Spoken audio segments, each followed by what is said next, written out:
Mateo 23 ang katuruan tungkol sa pagpapakumbaba. Pagkatapos ay sinabi ni Jesus sa mga tao at sa kanyang mga alagad, ang mga tagapagturo ng kautusan at ang mga Pariseo ang kinikilalang tagapagpaliwanag ng kautusan ni Moises. Kaya't gawin ninyo ang itinuturo nila at sundin ang kanilang iniuutos, ngunit huwag ninyong tularan ang kanilang ginagawa sapagkat hindi nila isinasagawa ang kanilang ipinapangaral. Nagpapataw sila ng mabibigat na pasanin sa mga tao, ngunit ni daliri ay ayaw nilang igalaw upang tumulong sa pagpasa ng mga iyon. Pawang pakitang tao ang kanilang mga gawa. Nilalaparan nila ang mga lalagyan ng talata sa kanilang noo at braso, at hinahabaan ng palawit sa laylayan ng kanilang mga damit. Ang nais nila ay ang mga upuang pandangal sa mga handaan, at ang mga pangunahing upuan sa sinagoga. Gustong-gusto nilang binabati sila sa mga palengke at tawaging guro. Ngunit huwag kayong patawag na guro, sapagkat iisa ang inyong guro at kayong lahat ay magkakapatid. Huwag ninyong tawaging ama ang sinumang tao sa lupa sapagkat iisa ang inyong ama, ang ama na nasa langit. Huwag kayong patawag na tagapagturo sapagkat iisa ang inyong tagapagturo, ang Kristo. Ang pinakadakila sa inyo ay magiging lingkod ninyo, ang nagmamataas ay ibababa, at ang nagpapakumbaba ay itataas.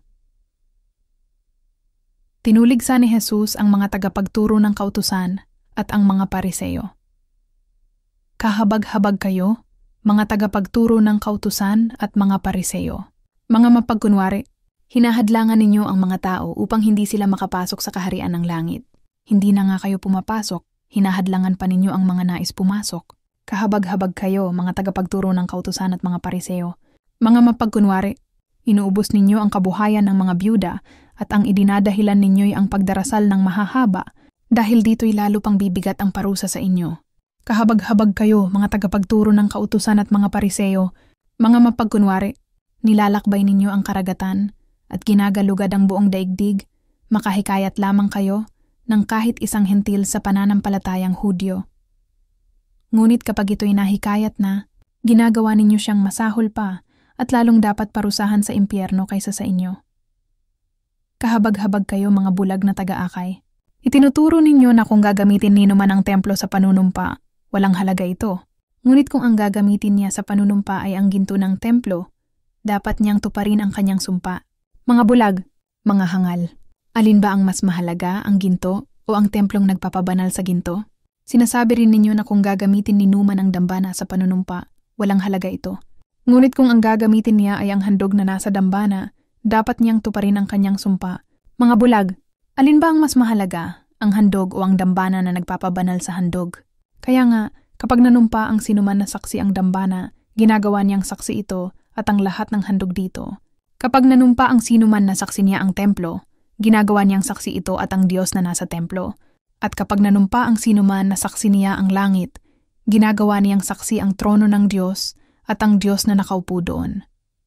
Kahabag-habag kayo, mga tagapagturo ng kautusan at mga Pariseo, mga mapagkunwari, nagbibigay kayo ng 10% bahagi ng maliliit na halamang tulad ng yerbabuena, ruda at linga, ngunit kinakaligtaan naman ninyong isagawa ang mas mahahalagang turo sa kautusan. Ang katarungan, ang pagkahabag, at ang katapatan. Dapat ninyong gawin ang mga ito nang hindi kinakaligtaan ng ibang utos. Mga bulag na taga-akay, sinasala ninyo ang kulisap sa inyong inumin, ngunit nilulunok naman ninyo ang kamelyo. Kahabag-habag kayo, mga tagapagturo ng kautusan at mga Pariseo, mga mapagkunwari, nililinis ninyo ang labas ng tasa at pinggan, ngunit ang mga iyon ay puno ng kasakiman at pagiging makasarili.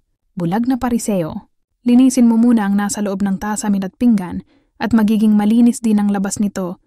Kahabag-habag kayo, mga tagapagturo ng kautusan at mga Pariseo, mga mapagkunwari, ang katulad ninyo'y mga libingang pinaputi, magaganda sa labas, ngunit ang loob ay bulok at puno ng kalansay. Ganyang-ganyang kayo.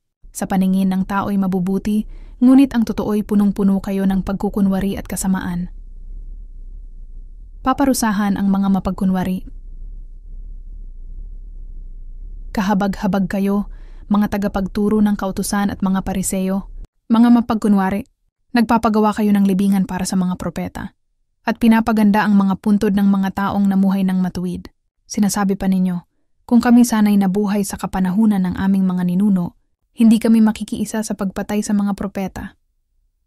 Sa sinabi ninyong iyan, Inaamin ninyong kayo'y mga anak ng mga pumaslang sa mga propeta.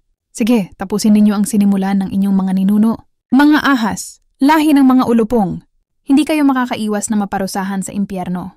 Kaya nga, magsusugo ako sa inyo ng mga propeta, mga matatalinong tao at mga tagapagturo. Papatayin ninyo ang ilan sa kanila at ang iba'y ipapako sa krus. Ang iba'y hahagupitin ninyo sa inyong mga sinagoga at uusigin sa bayan-bayan. Kaya nga, paparusahan kayo dahil sa pagkamatay ng lahat ng taong pinatay na walang sala, magmula kay Abel hanggang kay Zacarias na anak ni Barakias. Pinaslang ninyo si Zacarias sa pagitan ng templo at ng damba ng sunugan ng mga handog. Tandaan ninyo, ang parusa sa lahat ng mga pagpatay na yon ay babagsak sa salinlahing ito.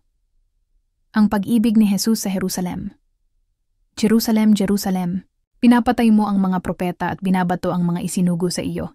Ilang ulit kong sinikap na kupkupin ang iyong mga anak, kung paano tinitipon ng isang inahin ang kanyang mga sisiw sa ilalim ng kanyang mga pakpak. Ngunit ayaw ninyo. Kaya't ang inyong templo ay iiwan na lubusang pinabayaan. Sinasabi ko sa inyo, hindi na ninyo ako makikita hanggang dumating ang oras na sabihin ninyo, pinagpala ang dumarating sa pangalan ng Panginoon.